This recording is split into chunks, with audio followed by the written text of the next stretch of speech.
Welcome to genius classes. ये हमारा article practice का लेक्चर नंबर सेट नंबर 5 है। इस सेट में हम लोग 10 क्वेश्चन करेंगे। हमारा पहला क्वेश्चन है, have you seen a tiger and dash elephant together. देखेंगे, हैव यू सीन क्या आपने देखा है, हैव यू सीन क्या आपने देखा है, अ टाइगर एक बाघ को, एंड एक हाथी को टुगेदर। तो एक हाथी के लिए यहाँ पे ये है दोस्तों एलिफेंट, एलिफेंट के लिए यहाँ पे लगाएंगे हम लोग एन एलिफेंट। इसका सही होगा option number B, have you seen a tiger and an elephant together. क्या आपने एक हाथी और एक टाइगर को एक साथ देखा है। तो ये रहा क्वेश्चन नंबर 1।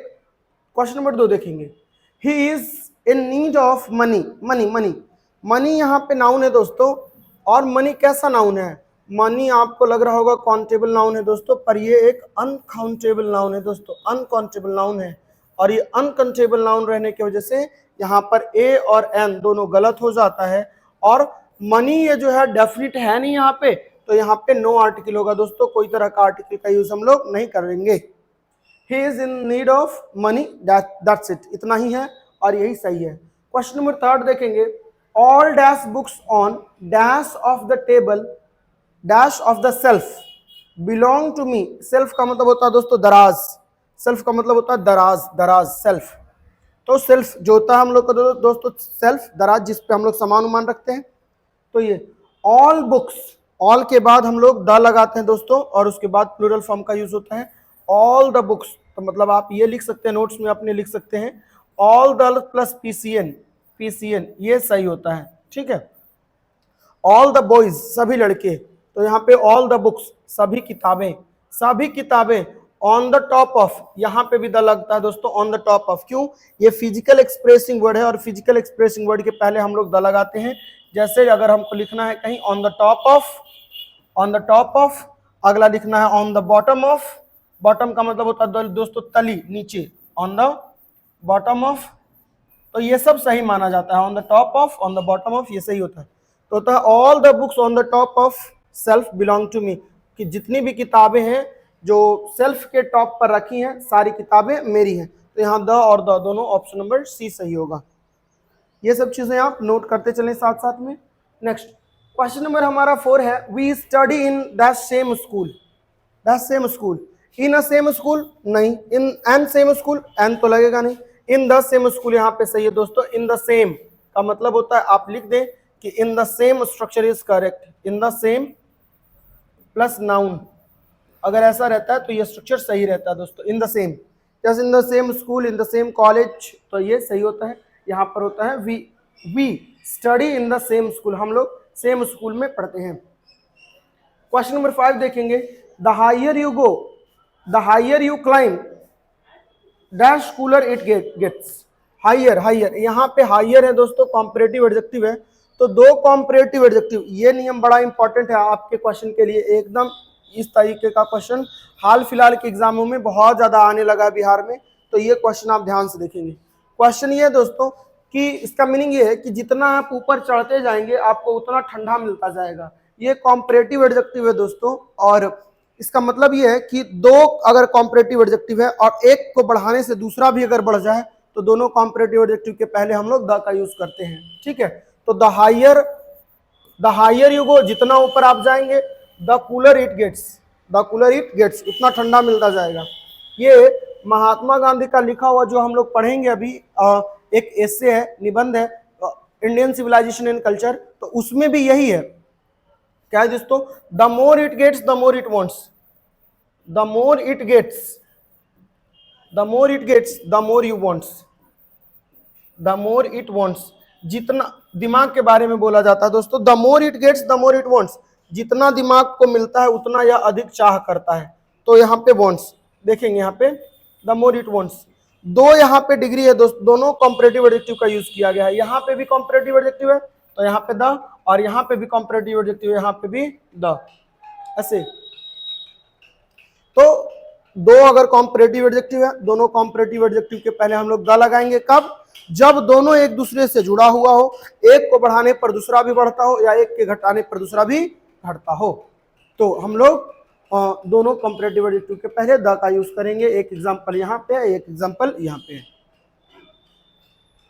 तो इस तरीके से हम लोग का रहा। ये क्वेश्चन आशा है आप समझ गए होंगे, नहीं समझे तो आप वीडियो को फिर से देखेंगे।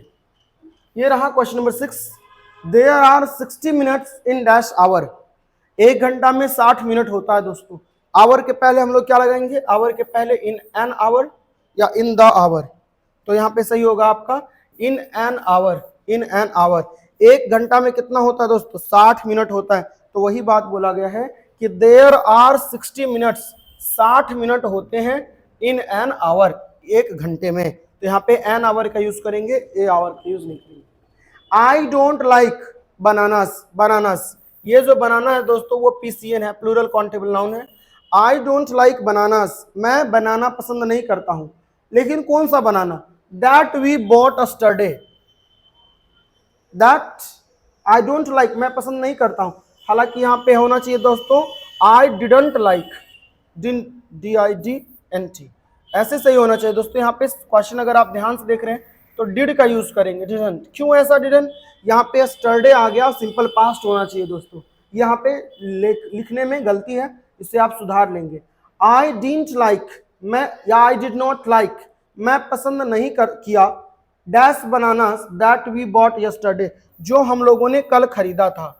तो यहाँ पे ये जो बनाना है वो डेफिनिट हो गया, और डेफिनिट हो गया इस वजह से हम लोग द लगा। कौन सा बनाना मुझे पसंद नहीं आया? वो बनाना पसंद नहीं आया जो हमने कल खरीदा था। तो ये सिंपल पास्ट है, इस वजह से यहाँ पे डिड नॉट का यूज किए, और यहाँ पे प्लूरल काउंटेबल नाउन के पहले द क्यों यहाँ पे लगा? क्योंकि ये डेफिनिट है, इस वजह से। सबका कारण पता चला। अब हम लोग देखते हैं question number 8। Dash Sahara is in the northern part of Africa. ये बात देखेंगे, ये है दोस्तों एक डेजर्ट का नाम है, डेजर्ट। तो डेजर्ट का मतलब होता है दोस्तों रेगिस्तान, रेगिस्तान या मरुभूमि, मरुस्थल, मरुस्थल। तो मरुस्थलों के नाम के पहले हम लोग द का यूज करते हैं दोस्तों। इसे हम लोग डेजर्ट पढ़ेंगे। एक होता है दोस्तों डिजर्ट, DSSERT, ये डिजर्ट का होता है दोस्तों मिठाई। तो मिठाई का बात यहाँ नहीं चल रहा है, यहाँ पे डेजर्ट का बात चल रहा है। डेजर्ट के नाम के पहले हम लोग द का यूज करेंगे। आप लोग को पता ही होगा सहारा डेजर्ट जो है वो दुनिया का सबसे बड़ा डेजर्ट है। तो ये डेजर्ट पर्टिकुलर नाम है, खास नाम है, इसके पहले हम लोग द का यूज करेंगे, और ये डेजर्ट का नाम है, इस वजह से द यूज करेंगे।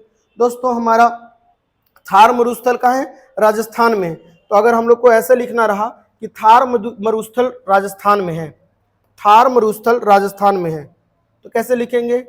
द थार हम लोग को लिखना पड़ेगा। क्यों? द थार मरुस्थल है दोस्तों।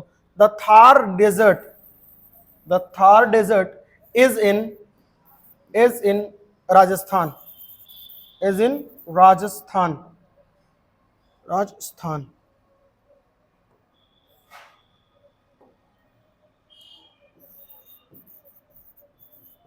Rajasthan, the Thar desert is in Rajasthan. तो ये रहा थार डेजर्ट का नाम है। तो जहां पे भी डेजर्ट का नाम रहेगा वहां पे हम लोग द का यूज करेंगे। और यहाँ पे दोस्तों सहारा एक डेजर्ट का नाम है, दुनिया का सबसे बड़ा डेजर्ट है ये दोस्तों, तो इसके पहले हम लोग द का यूज करेंगे। और भी जितना मरुस्थल है दोस्तों, एक गोबी डेजर्ट है, गोबी, तो गोबी के पहले भी द लगाएंगे, समझे? गोबी डेजर्ट है, इसके पहले भी द लगाएंगे। एक चोलिस्तान डेजर्ट है पाकिस्तान में दोस्तों, चोलिस्तान, चोलिस्तान, तो ये भी डेजर्ट के पहले हम लोग द का यूज करेंगे। जितने भी डेजर्ट हैं, मरुस्थल हैं, जितना भी आपको पता हो उसके पहले हम लोग द का यूज करते हैं। एग्जाम में जब भी आएगा तो इस तरीके का फेमस ही आएगा, थार आएगा और सहारा आएगा, बाकी कोई नहीं आ सकता है दोस्तों। आ कुछ भी सकता है पर चांस नहीं है। I have studied dash history of India and England. वही बात है दोस्तों, history of, noun plus of plus noun. किसका इतिहास आप पढ़े? भारत और अमेरिका का इतिहास हमने पढ़ा। I have studied the history of, particular है यहाँ पे, the history of India and England. Question number 10 और आज का हमारा अंतिम प्रश्न है ये। ही इज थिंकिंग अबाउट, वह सोच रहा है। हालांकि थिंक का नहीं होता है दोस्तों थिंकिंग, पर यहाँ पे संभावनाओं के बारे में विचार कर रहा है, इस वजह से थिंकिंग है। ये हम लोग कॉन्सेप्ट पढ़ेंगे टेंस में। ही इज थिंकिंग अबाउट, वह किस बारे में सोच रहा है? He is thinking about joining, वह ज्वाइन करने के बारे में सोच रहा है पुलिस और आर्मी। यहाँ पे दो नाउन है दोस्तों, आर्मी और यहाँ पे पुलिस। तो आप देख ले आर्म्ड फोर्सेस, यहाँ पे एक नियम आप लिख ले, आर्म्ड फोर्सेस, आर्म्ड फोर्सेस के नाम के पहले हम लोग द का यूज करते हैं। कौन कौन सा आर्म्ड फोर्सेस है दोस्तों? जैसे द आर्मी, तो आर्मी के पहले जब भी होगा तो दोस्तों द होगा। आर्मी का मतलब ही होता है क्या दोस्तों? अ ग्रुप ऑफ सोल्जर्स, सैनिकों का एक ग्रुप, तो द आर्मी। उसके बाद आ गया यहाँ पे द नेवी, तो नेवी के पहले भी हम लोग द का यूज करेंगे। The army, the navy, the air force, तो इसमें भी हम लोग को द लगाना पड़ेगा, द एयरफोर्स। और द पुलिस भी हम लोग करेंगे, पुलिस भी आर्म्ड फोर्सेस ही है दोस्तों, सशस्त्र बल ही है। द पुलिस, सबके पहले हम लोग द का यूज करेंगे, तो यहाँ पे भी द का यूज होगा दोस्तों, और यहाँ पर भी द का यूज होगा।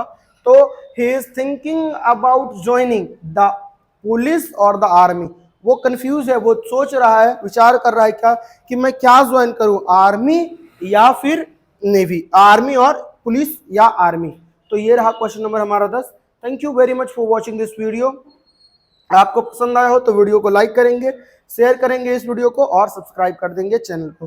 Thank you very much for watching this video till the end guys. I will see you in the next video. Thank you very much.